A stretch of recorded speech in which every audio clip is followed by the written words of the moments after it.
یہ اللہ والے غریب و مفلس نہیں ہوتے، بظاہر دیکھنے میں نظر آتے ہیں کہ پرانا لباس ہے، پھٹا ہوا لباس ہے، چٹائی پر بیٹھے ہوئے ہیں، لیکن عالم یہ ہوتا ہے اگر ٹھوکر مار دے تو ان کی ٹھوکر سے سونا پیدا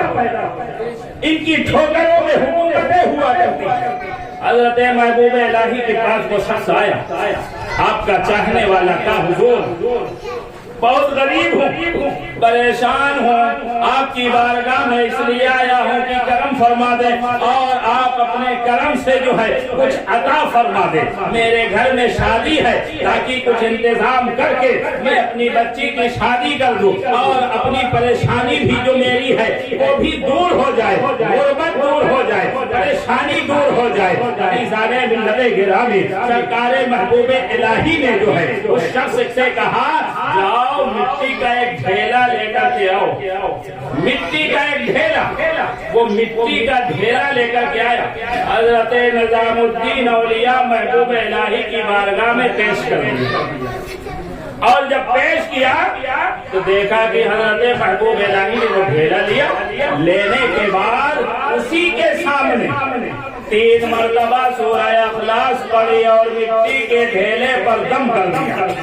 3 مرتبہ سے پڑھنے کے بعد اس پر دم کر دیا، اور جب دم کر دیا تو وہ شخص کیا دیکھتا ہے؟ مٹی کا ڈھیلا نہ رہا، سونا ہو گیا، سونا ہو گیا۔ بہت خوش ہوا، ہم آپ جیسا آدمی ہوتا تو بھی بہت خوش ہوتا، بس سونا بھی ملا، سونا بنانے کی ترکیب بھی معلوم ہوا، سونا بھی مل گیا اور سونا بنانے کی ترکیب بھی مل گئی۔ اب بہت خوش ہوا، سونا تو لیا، محبوب الہی نے فرمایا جاؤ اسے لے جاؤ، بیچ کر کے اپنی ضرورتوں کو پوری کر لو۔ وہ سونا لے کر کے گھر پہنچا اور گھر میں رکھنے کے بعد اپنی اہلیہ سے کہتا ہے کہ سب سے پہلے آنگن صاف کرو، مٹی کا ڈھیر لگاؤ۔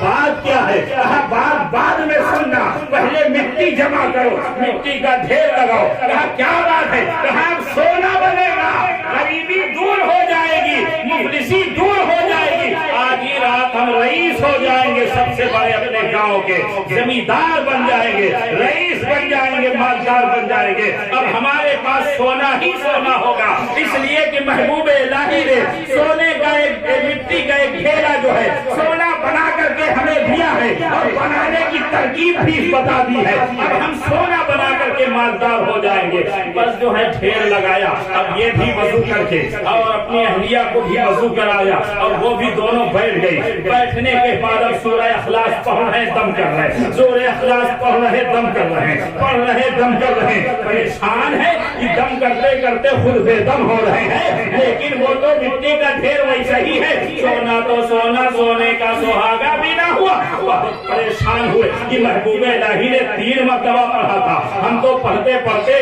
دم کرتے کرتے خود بے دم ہو گئے۔ جب صبح ہوئی محبوب الہی کی بارگاہ میں پہنچے، کہا حضور بات سمجھ میں نہیں آئی، آپ نے 3 مرتبہ رات کل جو ہے سورہ اخلاص پڑھی تھی اور پڑھنے کے بعد مٹی کے ڈھیلے پر دم کر دیا تھا، تو عالم یہ تھا کہ وہ مٹی کا ڈھیلا سونا ہو گیا تھا، لیکن سرکار میں پڑھتا رہا، دم کرتا رہا، پڑھتا رہا، دم کرتا رہا، صبح ہو گئی لیکن وہ مٹی کا ڈھیلا، وہ مٹی کا ڈھیر جو ہے ویسے ہی موجود رہا، سونا تو سونا، سونے کا سہاگا بھی نہ ہوا۔ سرکار بات سمجھ میں نہ آئی،